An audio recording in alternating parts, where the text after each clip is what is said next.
Perkenalkan, kami dari mahasiswi UPK dengan ulun sendiri Diah Putri Winardi dengan kawan ulun Nadi Anggreni. Ulun Nur Khalisa. Tujuan kami di sini mewawancarai pian seputar guru sebagai BK, Bu.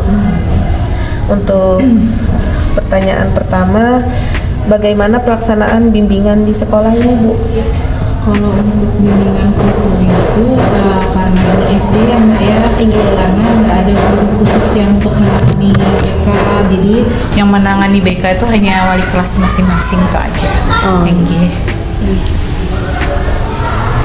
Untuk pertanyaan kedua, permasalahan apa saja yang sering siswa alami agar perlu bimbingan tersebut?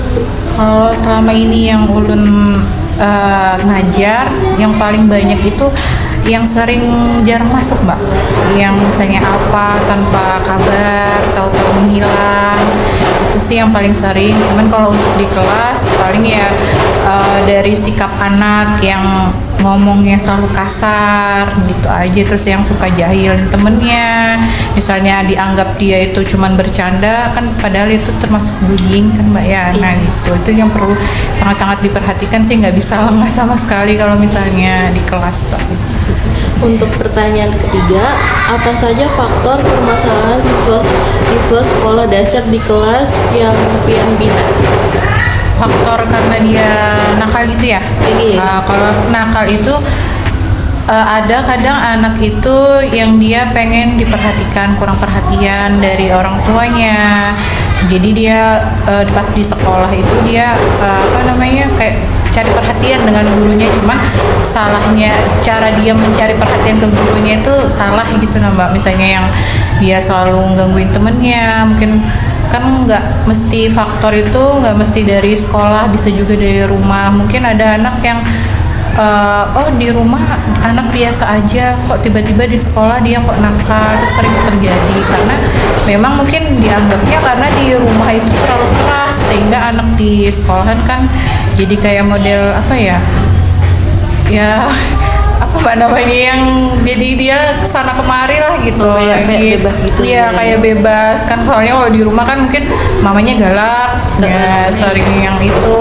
Terus ada juga saya pernah karena di lingkungan rumahnya itu sering orang tuanya tuh berkata kasar Mbak, jadi akhirnya dengan guru, dengan teman itu sampai berani mengucapkan kata-kata kasar gitu.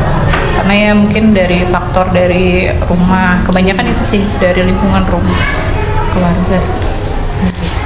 Terus pertanyaan selanjutnya Bu, nah untuk mengatasi permasalahan itu Bu, strategi apa yang Kalau mengatasi itu, kalau misalnya yang kayak anak, untuk anak yang misalnya sering berkata kasar itu, anak itu ulun coba Mbak dari secara lembut baru ke kasar. Kalau misalnya lembut dia nggak mempan, baru saya kasar. Cuman kasarnya itu enggak yang fisik, cuman paling ulun nadanya lebih tinggi. Kadang misalnya kalau misalnya ulun sudah di puncaknya, ulun paling cuman mukul meja aja, bukan yang langsung melempar itu enggak. Saya nggak berani, soalnya kan itu termasuk fisik kan, takut nanti misalnya dilaporkan. Terus kalau misalnya untuk yang anak yang jarang masuk, itu ulun tanyain dulu misalnya secara semuanya di hadapan temannya. Tapi ternyata kalau misalnya nggak mempan, baru saya panggil kalau ke kantor, apa sih maksudnya yang penyebabnya kamu nggak pernah masuk, apakah ada kesalahan dari misalnya diganggu temennya, kan ada kadang yang anak diganggu temennya nggak mau masuk akhirnya, atau misalnya dari faktor ulun kah yang misalnya terlalu galak atau gimana, ya itu ternyata ya itu karena rata-rata orang tuanya broken home. Jadi kan harus lebih di kasih sayang lah kayak gitu. Ulun mencoba ya, walaupun ulun belum punya anak kan, jadi ulun mencoba lah kayak gitu aja Mbak.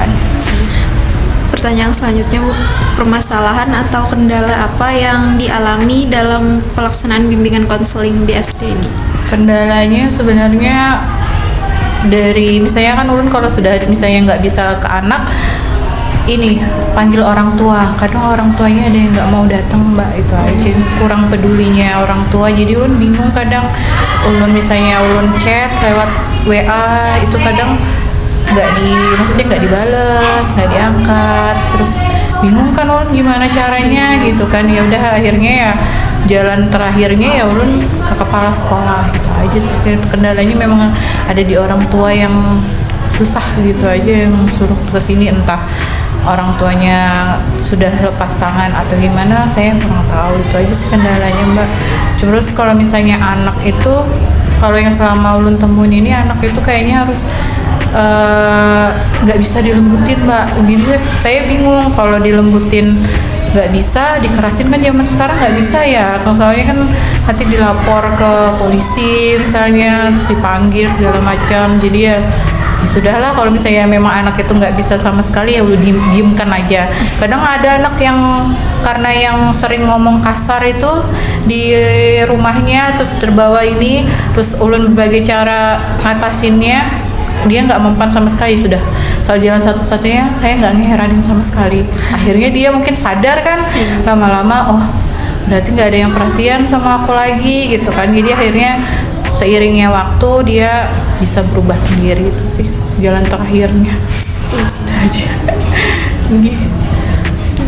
Oke, terima kasih Ibu sudah menjawab Iya. pertanyaan kami. Sama-sama Mbak.